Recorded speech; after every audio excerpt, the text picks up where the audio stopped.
तो बच्चों, हमने एनसीईआरटी के जब क्वेश्चंस किए थे तो जो लास्ट क्वेश्चन था लास्ट वीडियो में वो question number 12। Next question number 13 देख रहे हैं आप लोग। एक्सरसाइज का क्वेश्चन नंबर 13 है। Suppose the sphere A and be in above question have identical sizes. A third sphere of the same size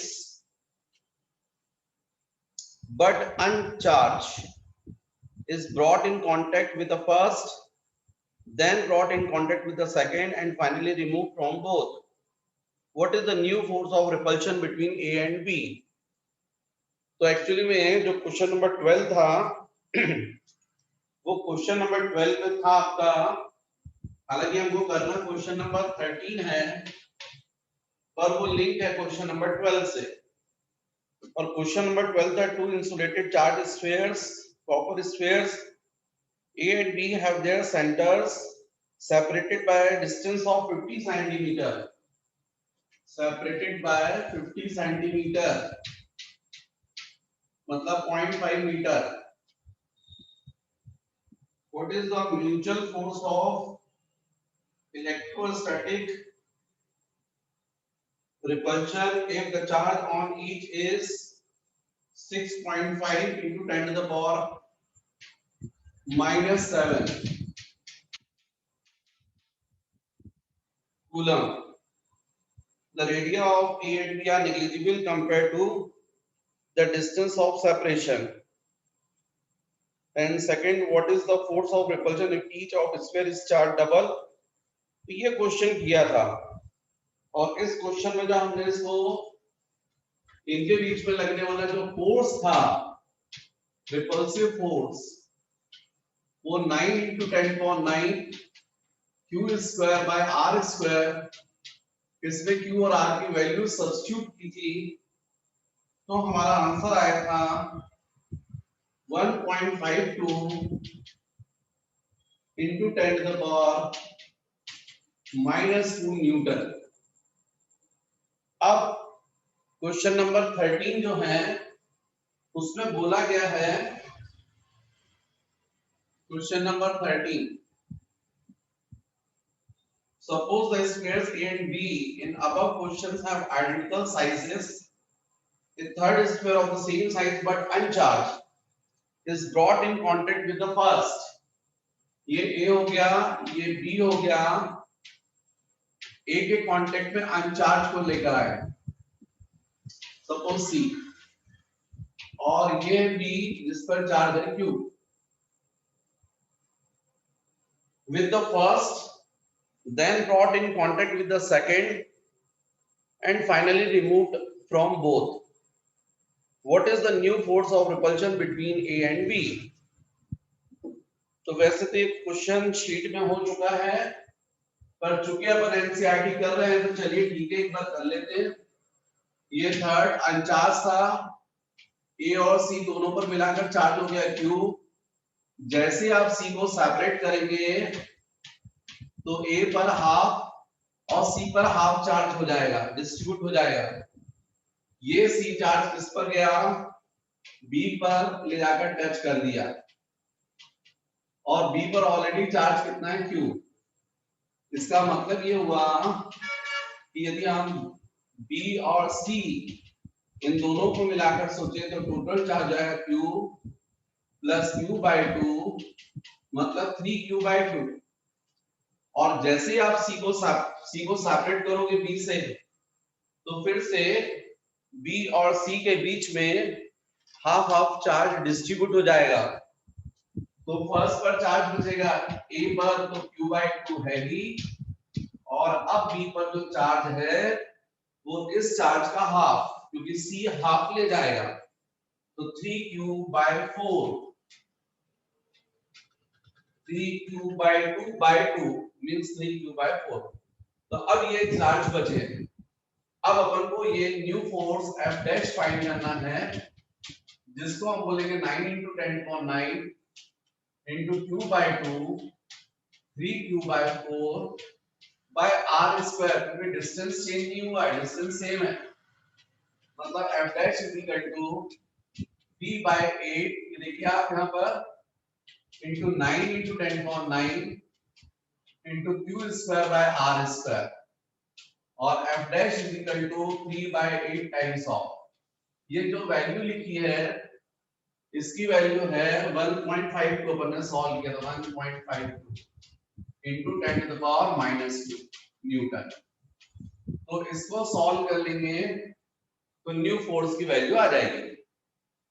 तो बच्चों ये है आपका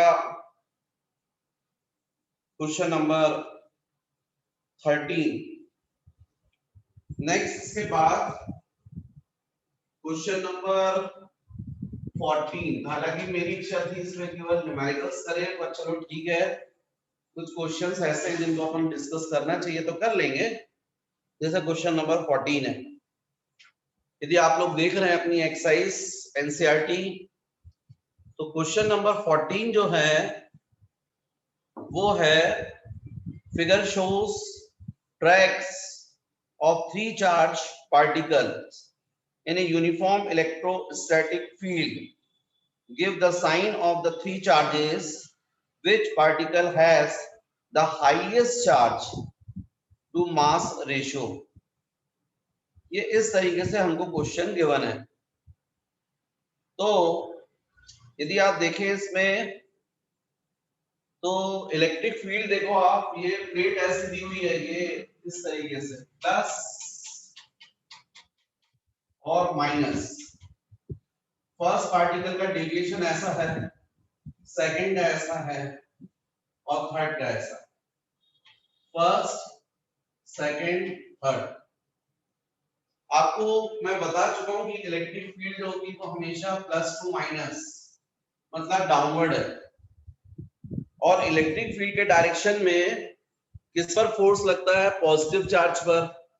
इलेक्ट्रिक फील्ड के अपोजिट किस पर लगता है? नेगेटिव चार्ज पर।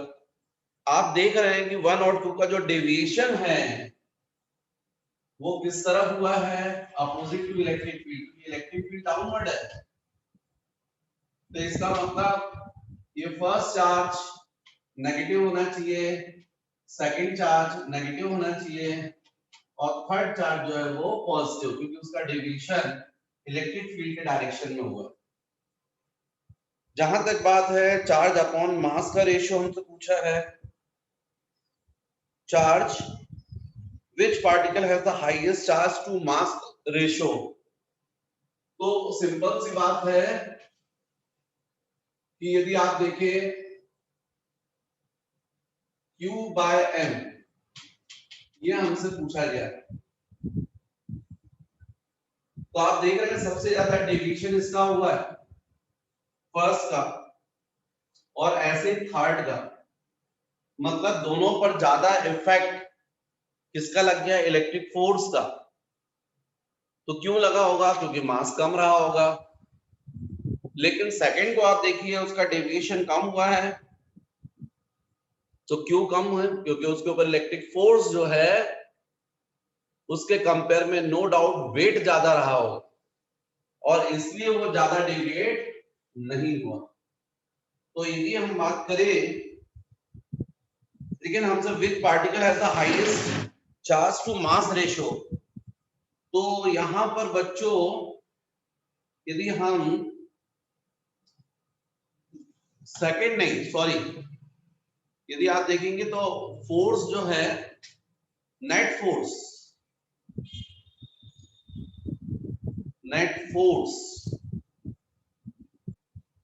बच्चों मैं यहां पर था, मैंने डायग्राम देखा नहीं था।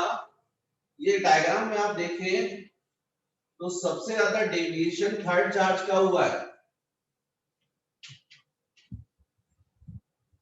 तो स्वाभाविक है सबसे ज्यादा इलेक्ट्रिक फोर्स इसी पर लग गया है वेट के कंपैरिजन में, और इसलिए चार्ज अपॉन मास का जो रेशियो होगा वो सबसे ज्यादा किस पर होगा? थर्ड पर। Q by M ये सबसे ज्यादा किसके लिए होगा? नो डाउट थर्ड के लिए, क्योंकि उसका डेविएशन 1 और 2 के कंपेयर में डायग्राम में ज्यादा दिखाया गया है। Next question number 15। तो 15 को यदि आप देखें तो क्वेश्चन नंबर 15 है, consider a uniform electric field E is equal to 3 into 10 to the power 3 I. Question number 15. 3 into 10 to the power 3 I Newton per Coulomb. Consider a uniform electric field 3 into 10 to the power 3 I Newton per Coulomb. First, what is the flux of this field through a square of 10 centimeter on a side whose plane is parallel to YZ plane. YZ plane का मतलब ये हुआ कि ऐसा, ये x axis हो गई, ये y एक्सिस और ये z एक्सिस, और प्लेन ऐसा है, इसका मतलब YZ प्लेन इसके पैरेलल, यहां से इलेक्ट्रिक फील्ड साइड हमको गिवन है 10 सेंटीमीटर, इलेक्ट्रिक फ्लक्स, ये हमारा क्वेश्चन है। तो पहले अपन फर्स्ट पार्ट तो कर ही लेते हैं, तो उसकी हमसे इलेक्ट्रिक फ्लक्स पूछा है, और इलेक्ट्रिक फ्लक्स हम लोग जानते हैं phi is equal to E dot S। तो phi is equal to E 3 into 10 to the power 3 I dot S। S आपको दिख रहा है 10 सेंटीमीटर, यदि मीटर में कन्वर्ट करोगे तो 0.1 into 0.1, और नो डाउट वेक्टर फॉर्म में बताओगे तो I। क्यों I? क्योंकि एरिया का डायरेक्शन हमेशा परपेंडिकुलर टू प्लेन होता है। ये Y Z एक्सिस के पैरेलल प्लेन है, इसका मतलब एरिया का डायरेक्शन अलोंग x एक्सिस होगा, और इसलिए phi is equal to I dot I1 होता है, इसलिए हो जाएगा 3 into 10 to the power 3 into 10 to the power minus 1 10 to the power minus 1 10 to the power minus 2 means 30 newton metre square पर coulomb. ये आपका आंसर होगा। फिर पूछा है what is the flux through the same square if the normal to its plane makes a 60 degree angle with the x axis। मतलब area का जो डायरेक्शन है, प्लेन मेक्स एंगल, प्लेन जो है वो x एक्सिस से कितना एंगल बनाना है, 60 डिग्री। तो इस कंडीशन में हमको फिर फाइंड करना है। तो अब ये हो गया आपका A, B में डायग्राम ऐसा बनेगा, ये प्लेन अब ऐसा है इस तरीके से, और x एक्सिस का एंगल उसका 60 डिग्री एंगल बन रहा है। तो इसका जो परपेंडिकुलर होगा प्लेन, ये प्लेन जो है वो x एक्सिस के साथ में कितना एंगल बना रहा है, 60 डिग्री। तो इस प्लेन का जो परपेंडिकुलर होगा वो x एक्सिस के साथ में कितना एंगल बनाएगा, 30 डिग्री। क्यों? मेरे पास जगह नहीं है, मैं इस डायग्राम को थोड़ा सा यहां बनाता हूं, पर अभी थोड़ा हट जाता हूं। पहले आप लोग पिछले क्वेश्चंस को देख लीजिएगा, यदि आपको नोट करना है तो वीडियो पॉज करके कर सकते हैं।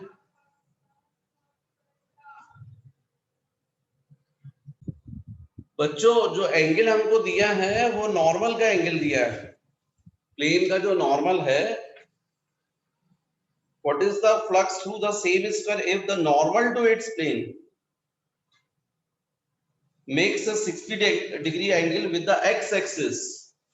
तो ये नॉर्मल की डायरेक्शन में तो एरिया होता है s, और ये हो गया इलेक्ट्रिक फील्ड, तो आप लोग जानते हैं phi is equal to E dot S, तो phi is equal to E into S into cos theta. Electric field आपको पता है, इलेक्ट्रिक फील्ड की वैल्यू आपको क्वेश्चन में गिवन है 3 into 10 to the power 3,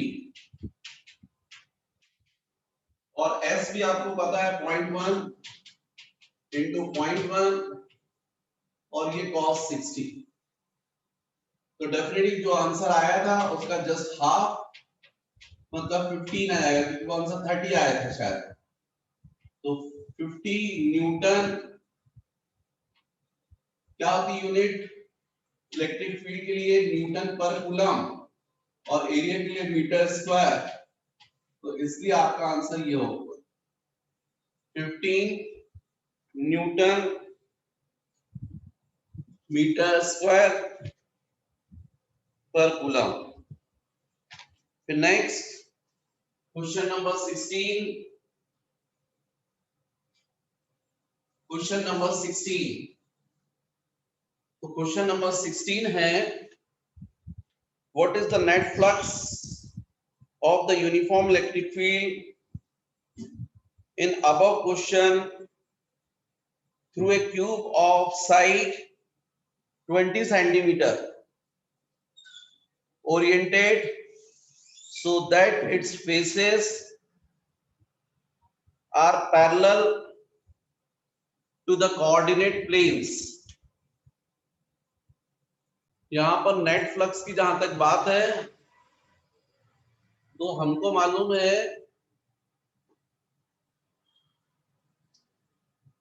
uniform electric field बोला गया है, तो जितना फ्लक्स इंटर करेगा उतना ही फ्लक्स जो है उससे बाहर निकलेगा। तो स्वाभाविक है कि नेट फ्लक्स जो है वो कितना हो जाएगा, 0।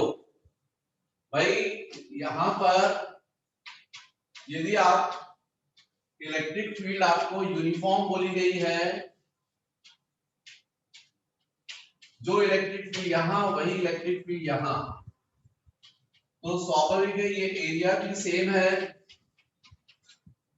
तो यहां पर ये phi1 और phi2, phi is equal to phi1 plus phi2, enter करने वाले फ्लक्स को हम नेगेटिव लेते हैं, तो phi is equal to minus E dot S और plus E dot S। Electric field uniform है और इसलिए ये दोनों कैंसिल हो जाएगा और नेट फ्लक्स कितना आ जाएगा, 0। तो क्वेश्चन नंबर 16, इसमें नेट फ्लक्स की वैल्यू 0 होना चाहिए। Next question number 17, careful measurement of the electric field at the surface of a black box indicates that the net outward flux through the surface of the box is 8 into 10 to the power 3 Newton meter square per coulomb। First, what is the net charge inside the box? And second, if the net outward flux through the surface of the box were 0, could you conclude that there were no charges inside the box? Why or why not? ये question है आपका question number 17। जैसा question में बोला गया है flux given है, हम लोग जानते हैं कि क्लोज सरफेस से फ्लक्स पाई है, तो by Gauss theorem phi is equal to 1 upon h0 times of q। इसका मतलब q is equal to epsilon not into phi. तो q is equal to epsilon not 8.85 into 10 to the power minus 12 और phi आपको given है 8 into 10 to the power 3। इसको solve कर लेंगे तो आपका आंसर आ जाएगा 7.08 into 10 to the power -8 coulomb. ये आपका फर्स्ट आंसर रहेगा। अब सेकंड पार्ट,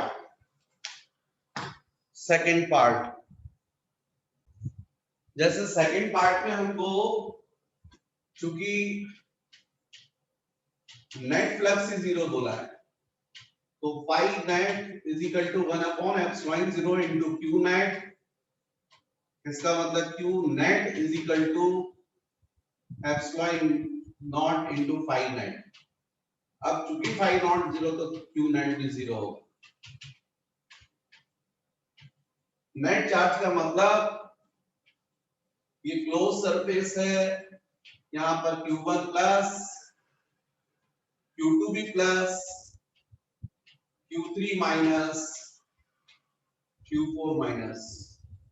तो ये चार्जेस कुल मिलाकर ऐसे होंगे जो उनका टोटल वैल्यू एक दूसरे पूरा कंप्लीट 0 हो रहा होगा, इसलिए नेट चार्ज डेफिनेटली इनसाइड में क्या माना जाएगा, 0।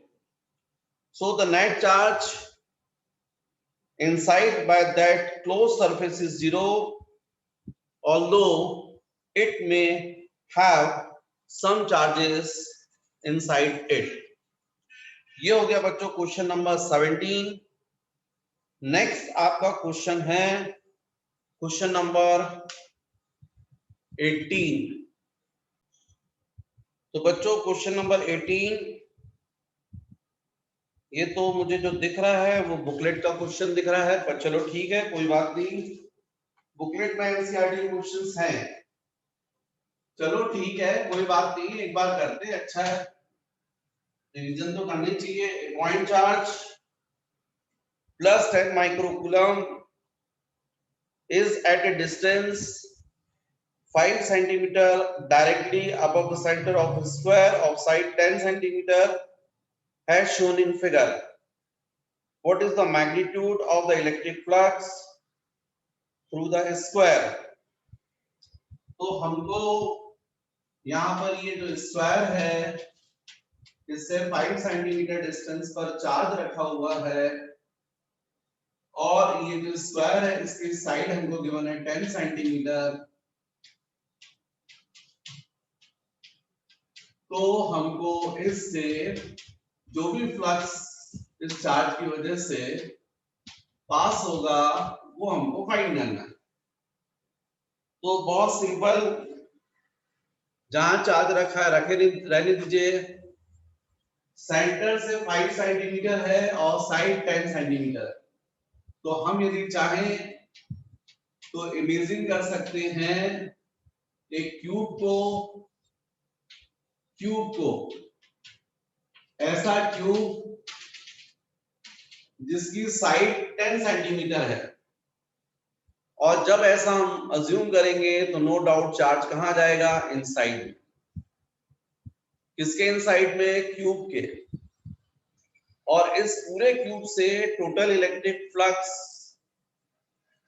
इस क्यूब के सरफेस से कितना इलेक्ट्रिक फ्लक्स इमर्ज आउट होगा, तो बाय गॉस थ्योरम ये होगा पाई इज इक्वल टू 1/एप्सिलॉन 0 टाइम्स ऑफ क्यू। किससे पास होगा, पूरे 6 फेसेस से। तो 1 फेज से कितना होगा, ये टोटल इलेक्ट्रिक फ्लक्स है, total electric flux through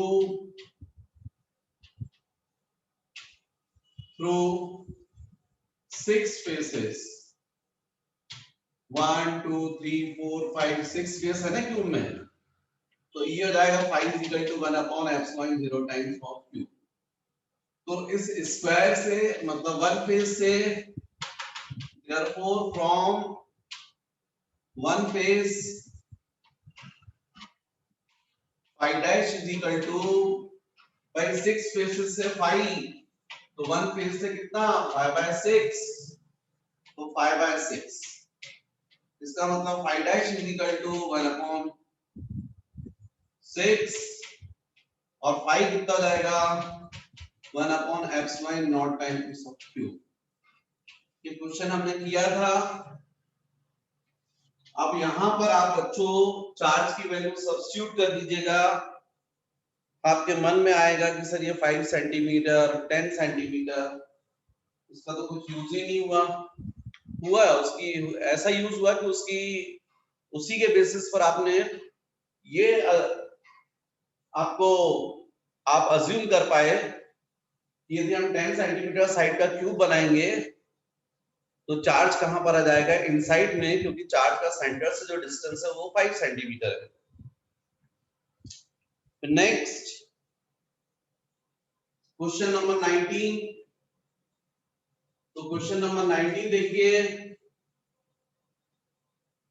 question number 19, a point charge of 2 microcoulomb is at the center of a cubic Gaussian surface 9 centimeter in each. What is the net electric flux through the surface? अब बच्चे तो बहुत easy question हो गया भाई, cube बोल दिया है, गॉसियन सरफेस, और उसके इनसाइड में चार्ज है। एज हमको गिवन है 9 सेंटीमीटर, इससे कोई लेना देना नहीं है क्योंकि हमको पाई बताना है। तो 1/ε0 टाइम्स ऑफ क्यू। यदि आप क्यू की वैल्यू सब्स्टिट्यूट कर देते तो गिवन है आपको 2 माइक्रोकूलम 2 × 10⁻⁻6 और ε0 भी आपको पता है 8.85 × 10⁻12। सॉल्व कर लेंगे तो आपका आंसर आ जाएगा। Next question number 20, a point charge causes an electric flux minus 1 × 10⁻³ Newton meter square per coulomb to pass through a spherical Gaussian surface of 10 centimeter radius centered on the charge. First, if the radius of the Gaussian surface were doubled, how much flux would pass through the surface? तो बच्चों ये भी अपन ने किया था question. हमको question में ये फ्लक्स बोला है और नेगेटिव बोला है, इसका मतलब इंटर कर रहा है, और वो फ्लक्स की वैल्यू भी हमको गिवन है 5 = -1 × 10⁻³ न्यूटन मीटर स्क्वायर पर कूलम।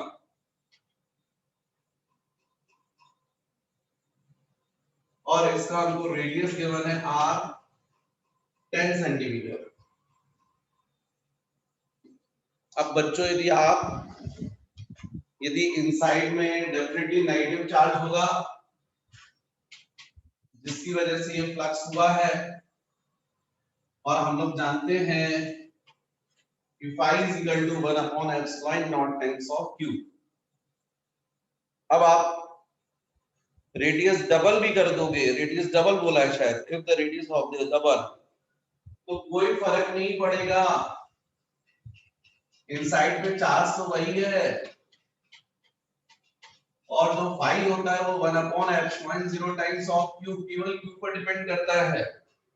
q तो आप बदल नहीं रहे हो, r बदल रहे हो, उससे कोई फर्क नहीं पड़ेगा, और इसलिए जो फ्लक्स रहेगा वो सेम रहेगा। What is the value of point charge? तो वो भी आपको पता है, phi = 1/ε0।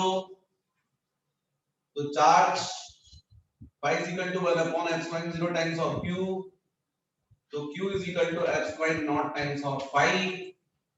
इससे आप ε0 की वैल्यू और phi की वैल्यू रखकर चार्ज की वैल्यू निकाल लेंगे। नो डाउट जो भी चार्ज आएगा वो नेगेटिव आएगा। आंसर आना चाहिए -8.85 nanocoulomb. Next question number 21,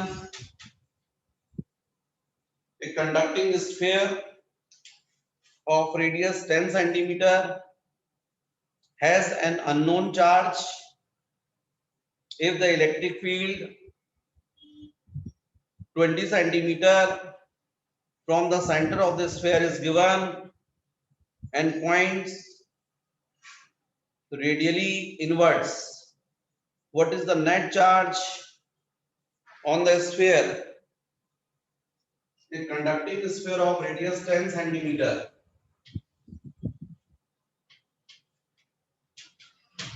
10 centimeter मतलब 0.1. A conducting sphere of radius 10 centimeter has an unknown charge. If the electric field 20 centimeter from the center of this sphere, 20 centimeter distance पर electric field 20 centimeter मतलब 0.2 10.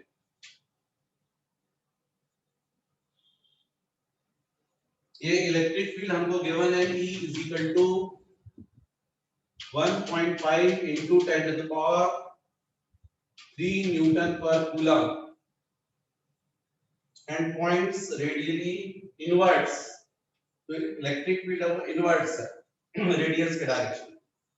What is the net charge on the sphere? इस पर जो charge है हमको Q find करना है. तो आप लोग देख लीजिएगा, जब मैंने आपको एप्लीकेशन करवाई थी intensity of electric field at any point due to charge shell, तो जब किसी कोई पॉइंट आउटवर्ड पे था तो उस पर इंटेंसिटी का फॉर्मूला आया था अपना 9 into 10 power 9 into Q by small r square. तो उस बेसिस पर E की value 1.5 into 10 to the power 3 9 into 10 power 9 into Q upon r, distance of a point P from center. तो ये जाएगा 0.2 स्क्वायर. इसको सॉल्व कर लेंगे 1.5 into 10 to the power 3 into 0.04 divided by 9 into 10 power 9 is equal to of Q. इसको solve करने से आपका आंसर आ जाएगा. ये है बच्चों, और डेफिनेटली इनवर्ट बोला है, आउटवर्ड बोला होता तो पॉजिटिव चार्ज, इनवर्ट बोला है तो नो डाउट कौन सा चार्ज होगा, नेगेटिव चार्ज. तो ये हो गया बच्चों आपका क्वेश्चन नंबर 21. नेक्स्ट हमको डिस्कस करना चाहिए क्वेश्चन नंबर 22. मैं बोर्ड के सामने से हट गया हूं, आप देख सकते हैं. नेक्स्ट है question number 22. Question number 22. A uniformly charged 22. A uniformly charged conducting sphere of 2.4 meter diameter 2r 2.4 meter has a surface charge density 80 microcoulomb per meter square. Find first charge on the sphere and second what is the total electric flux leaving the surface of the sphere. तो बच्चों जैसा यहाँ charge density given है उसकी unit देखकर आपको समझ में आ रहा है कि जो चार्ज है वो सरफेस पर डिस्ट्रीब्यूट है, एरिया पर. शेल का केस होना चाहिए ये, या कंडक्टिंग स्फीयर का. तो solution charge density is equal to charge upon area 4 pi r square. इसलिए charge Q is equal to rho into 4 pi r square. तो charge Q is equal to rho 80 micro 10 to the power -6 4 pi radius 1.2 square, इसको solve कर लीजिएगा। इतना coulomb, यदि चाहो तो इसको माइक्रो भी कर सकते हो, तो रहने दो, माइक्रो कूलम में आंसर आ जाएगा। चलिए ठीक है, इसको माइक्रो कर देते। तो Q इज इक्वल टू, ये हो जाएगा 320 पाई और 1.2 स्क्वायर मतलब 1.44। इसको बच्चों अब माइक्रो कूलम, इसको आप सॉल्व कर लीजिएगा। ये चार्ज अब क्या है, फाई के लिए तो दम नहीं बची है, क्योंकि phi is equal to 1 upon epsilon not times of Q. Q आपने निकाल लिया है, तो फाई की वैल्यू आ जाएगी, इसमें क्यू की वैल्यू सब्स्टिट्यूट करके सॉल्व कीजिए। क्वेश्चन नंबर 23, तो 23rd question, an infinite line charge produces a field 9 into 10 to the power 4 Newton per coulomb at a distance of 2 centimeter. Calculate linear charge density. तो हमने देखा है line charge की वजह से ये r डिस्टेंस पर जो इंटेंसिटी ऑफ इलेक्ट्रिक फील्ड है उसका formula 1/2 by epsilon naught into lambda by r। ये मैंने आपको बताया था, हालांकि ये भी बोला था आप चाहो तो इसको 2 से मल्टीप्लाई कर दो, 2 से डिवाइड कर दो, तो ये 2 हो जाएगा, यहाँ 4 पाई हो जाएगा, तो डायरेक्ट आप इसकी वैल्यू रख सकते हो 9 into 10 to the power 9। तो अब यहाँ पर हमको क्वेश्चन में इलेक्ट्रिक फील्ड गिवन है 9 into 10 to the power 4, तो ये हो गया 9 into 10 to the power 4, ये हो गया 9 into 10 to the power 9 into 2 into lambda by r जो है वो डिस्टेंस 2 सेंटीमीटर हो रहा है, तो 2 सेंटीमीटर का मतलब 2 into 10 to the power -2 metre. 9 9 cancel, 2 2 cancel, 10 to the power -2 numerator में जाएगा 10 to the power 11, तो 10 to the power 4 upon 10 to the power 11 means 10 to the power 4 minus 11 lambda, so lambda is equal to 10 to the power -7, no doubt charge coulomb पर metre, coulomb पर metre. इसको आप चाहें तो 0.1 into 10 to the power -6 भी लिख सकते हैं। 10 to the power -6 का मतलब माइक्रो होता है, तो 0.1 माइक्रो कूलम पर मीटर, ये भी आंसर सही है। नेक्स्ट, इसके बाद नेक्स्ट क्वेश्चन है, two large, question number 24, two large thin metal plates are parallel and close to each other on their inner faces. The plates have surface charge densities of opposite signs and of magnitude 17.0 into 10 to the power -22 coulomb per meter square. What is electric field in first, the outer region of the first plate, second, the outer region of the second plate, and third, between the plates। हालांकि मैंने cases सब बताए आपको, यहां पर हमको एक plate ये, एक प्लेट ये, इसके लिए प्लस और यहां पर माइनस, ऐसा हमको क्वेश्चन में गिवन है। और ये चार डेंसिटीज, इनका मैग्नीट्यूड गिवन है 17 into 10 to the power -22 coulomb पर मीटर स्क्वायर। अब हमको बताना है इलेक्ट्रिक फील्ड। तो जैसा हमने किया था, यदि राइट साइड पर इलेक्ट्रिक फील्ड को आप प्लस लोगे तो लेफ्ट साइड को नेगेटिव, ऐसा कर सकते हो आप। तो एक ये लेफ्ट पर यहां बताना है, यहां इंटेंसिटी बताना है, यहां इंटेंसिटी। जबकि बच्चों आप लोग को याद होगा, सिंगल चार्ज शीट की वजह से किसी पॉइंट पर जो हमने इंटेंसिटी ऑफ इलेक्ट्रिक फील्ड का फॉर्मूला डिराइव किया था वो था sigma upon 2 into epsilon not, ये फॉर्मूला था। अब यहां इंटेंसिटी का मतलब force experience by unit positive charge. तो ये जो शीट है उसका इनर फेस ये पॉजिटिव और ये क्या है negative.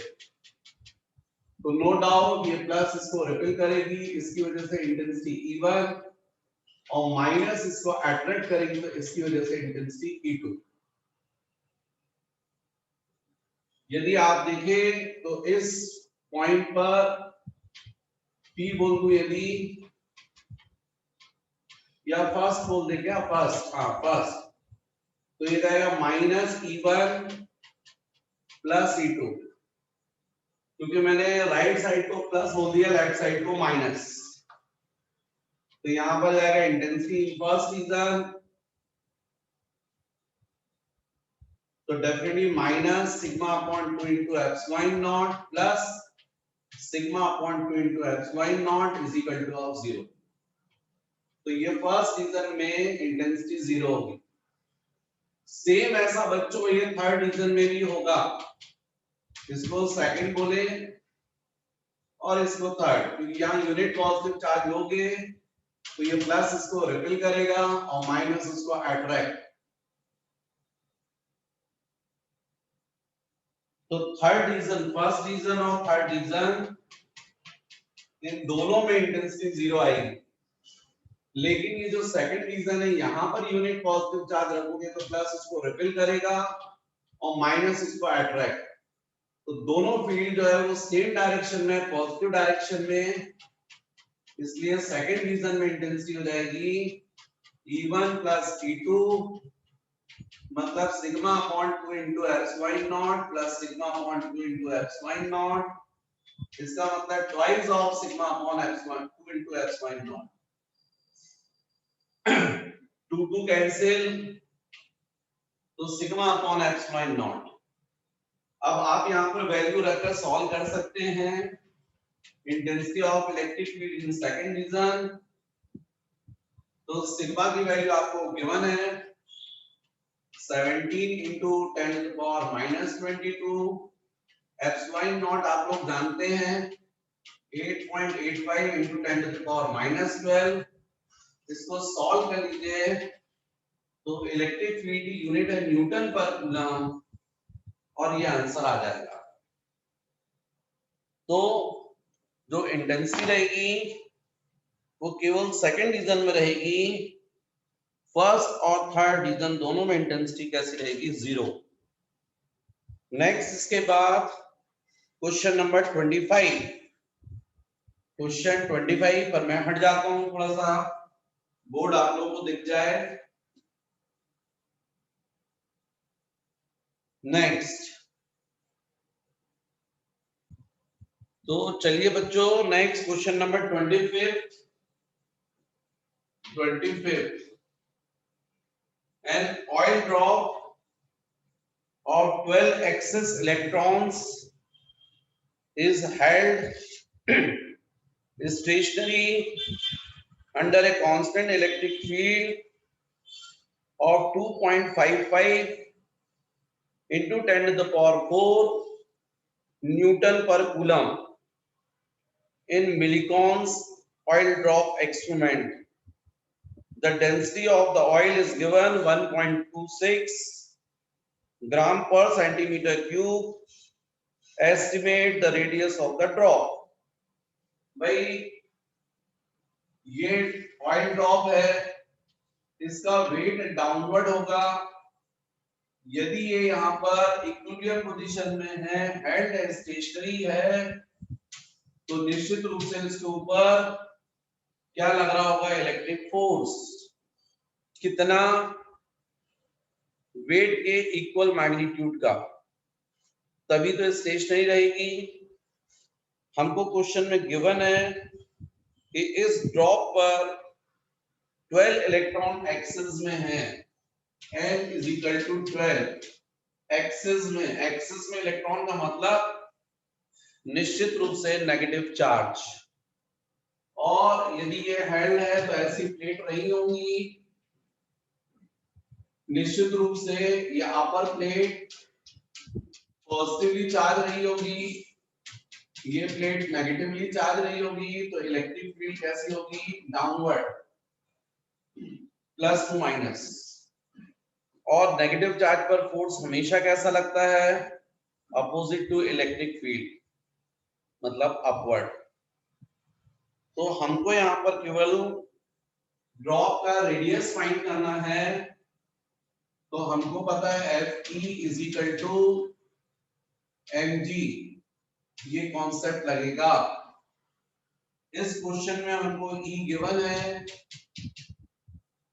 2.55 into 10 to the power 4 Newton पर कूलम, और डेंसिटी गिवन है 1.26 ग्राम पर सेंटीमीटर क्यूब। तो बच्चों इलेक्ट्रिक फोर्स आप सबको पता है E is equal to F by Q, तो F is equal to Q into E, तो यहां पर जाएगा Q into E, mass density is equal to mass upon volume, mass is equal to density into volume into of G। अब रहा सवाल charge का, तो हम लोग बता सकते हैं by principle of quantisation charge की हो जाएगा n into E into capital E, density volume 4/3 pi r cube into of G। तो डेफिनेटली इसमें हमको रेडियस फाइंड करना है ड्रॉप का, तो बाकी सब क्रॉस मल्टीप्लाई कर दो, तो 3n into E into capital E upon D into pi 4 पाई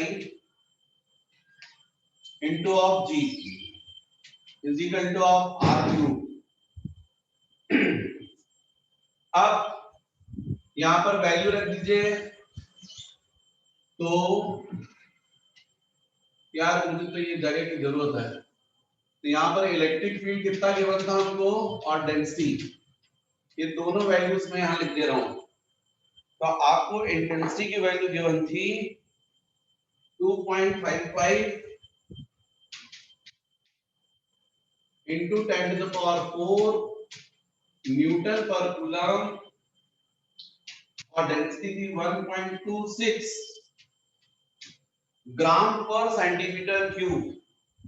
तो ग्राम को केजी में कन्वर्ट कर लो, कुल मिलाकर बच्चों ये आएगा, आपको पता है 1 ग्राम पर सेंटीमीटर क्यूब।